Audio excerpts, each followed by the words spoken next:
Hey guys, I'm John Setzler. Welcome back to the Kamado Joe cooking channel. Today we're going to bring on the second video in our Pizza 102 series about making dough from scratch.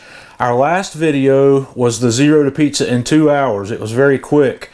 This recipe is going to be a 24-hour pizza dough, and it's basically the same recipe we used before. There's a little difference. But it's going to take 24 hours from start to finish to make this dough and get it ready to go. The hands-on time is basically the same as before. You're going to make this dough, we're going to put it in the refrigerator overnight or up to 24 hours and then bring it back out and work it just like we did before. So let's get started. First thing we're going to do is have a look at our ingredients. I am starting out with 500 grams or approximately 3 cups of flour. I am using the Antimo Caputo double alt pizzeria flour here. If you're unable to get that, I would use a bread flour or an all-purpose flour. Then next we have 350 grams of room temperature water, and that's about 1.5 cups. And then we have 14 grams of salt, which is roughly 2 teaspoons of sea salt. Then I've got 10 grams of sugar, and that's about 2.5 teaspoons of regular table sugar. I've got 10 grams of extra virgin olive oil, which is roughly 1 tablespoon. And then I've got 6 grams of active dry yeast, which is approximately 1 3/4 teaspoon.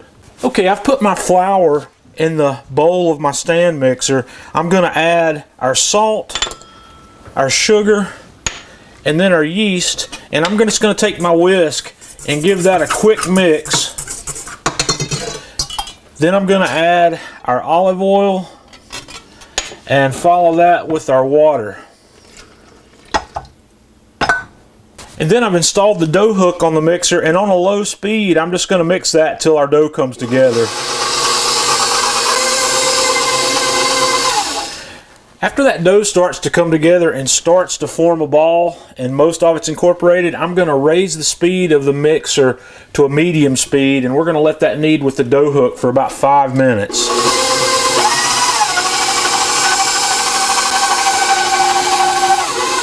Okay, after that's been kneading for 5 minutes, I'm going to take this off the mixer and we're going to turn it out onto a floured work surface. I've got some flour on my cutting board, and I'm going to get a little bit more in here on top of this dough, and I'm just going to roll this right out onto our floured surface. And we're going to treat this dough basically just like we did the first one. I'm going to flour it, and what we're going to do is form a tight dough ball.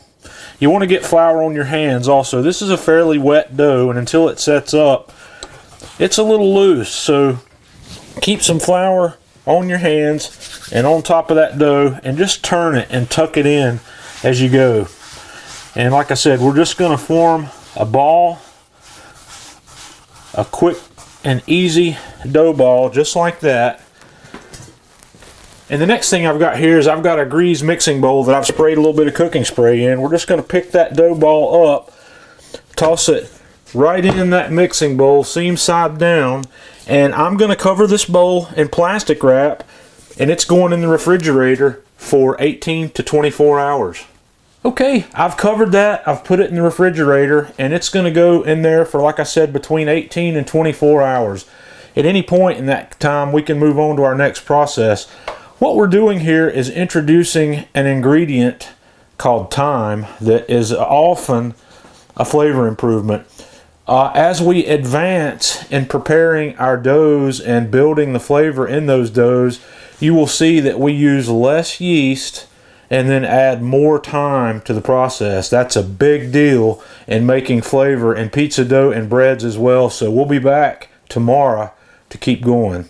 Okay, I'm going to get started here by lighting up a fire in my Kamado Joe Classic. I've got a fire going here in a relatively full firebox, and I'm going to set both halves of my grill grates right up top here, and then we're going to set both halves of the pizza stone, both halves of the heat deflector right in the center, and we're going to set up the same way we always do. I'm going to use my spacers that give me about 1 1/4 inches of space between the heat deflectors, And then I'm going to set the pizza stone right on top of that. And we're going to let this grill come up to somewhere between 500 and 525 degrees. Okay, we've been going for about 22 hours, almost 24 hours, and our dough has puffed up nicely on that slow ferment in the refrigerator.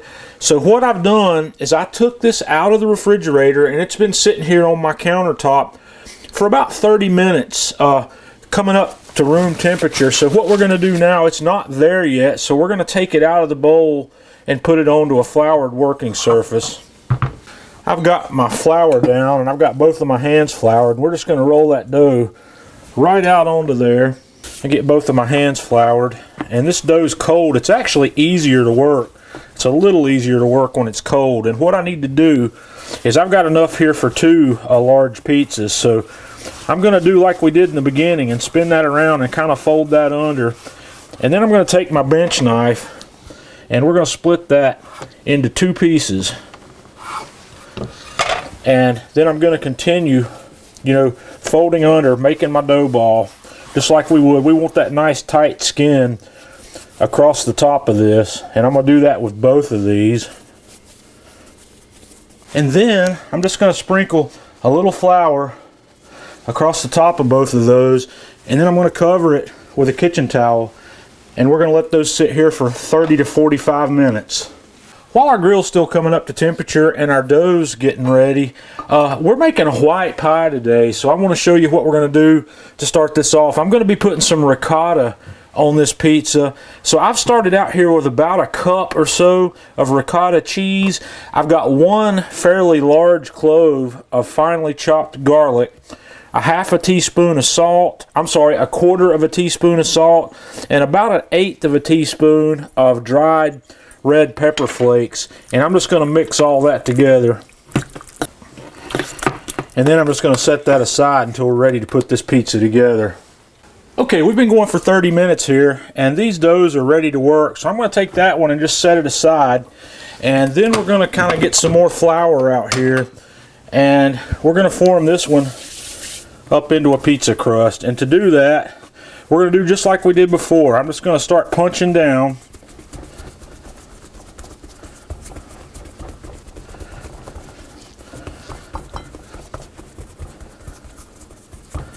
And when I start to get a circle, I like to pick it up from the edge and basically just turn it and let gravity stretch this guy out.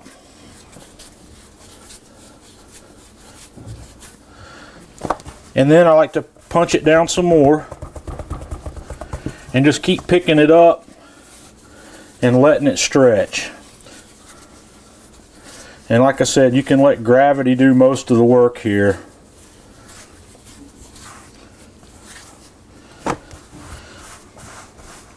And it starts to come together. I want to stretch it out a little larger.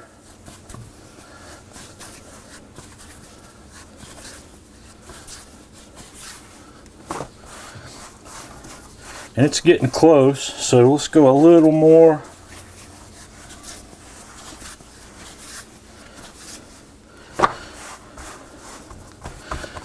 That looks about good. So what I want to do now is transfer that onto my pizza peel. And what I've got is plain wooden pizza peel here. The first thing I want to do is spread a little bit of semolina flour on this pizza peel, and that'll help us when we're ready to launch the pizza. So I'm going to pick this dough up, we're going to move it to the peel, and we'll finish shaping and putting this pizza together here directly on the pizza peel. And if you remember last time, I like to pick my peel up here, shake it a little bit, and make sure that that dough is going to slide on there, because then you'll know how easy it's going to be to get it off onto the grill when the time comes. The first step in building this white pizza is I'm going to sprinkle on a nice layer of freshly grated whole milk mozzarella, and I'm going to spread it out almost to the edges, just about like that. And then on the next step, I'm going to grate on a nice healthy layer of fresh Parmigiano Reggiano. And then using a spoon, I'm going to dollop on our ricotta mix. Doesn't have to be pretty, you just want to kind of dollop that on there.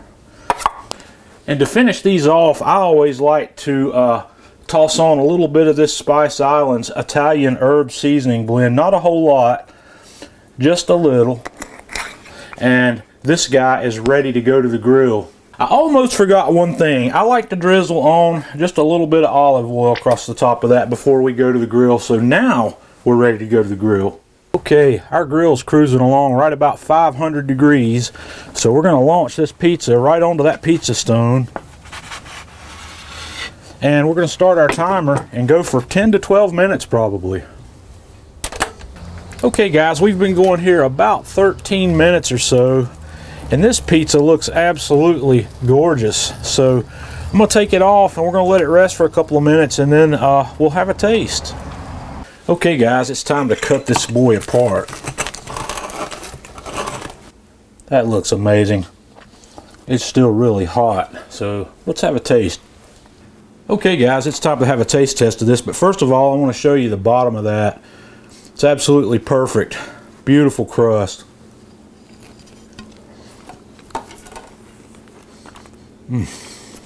Guys, that's absolutely amazing. That's a beautiful flavored pizza. The white pie, it's a different thing if you're not used to it. It's fantastic. But our objective here is this crust. This is beautiful. It has a wonderfully developed flavor to it from the longer, colder ferment. So this is a good example of how time and patience can really take things up a notch in your kitchen. So give this one a try. When we come back for our next video, we are going to do a biga or a Polish style pizza dough, and I'll show you that on the next one. So until next time, this is John Setzler with Kamado Joe Cooking Channel.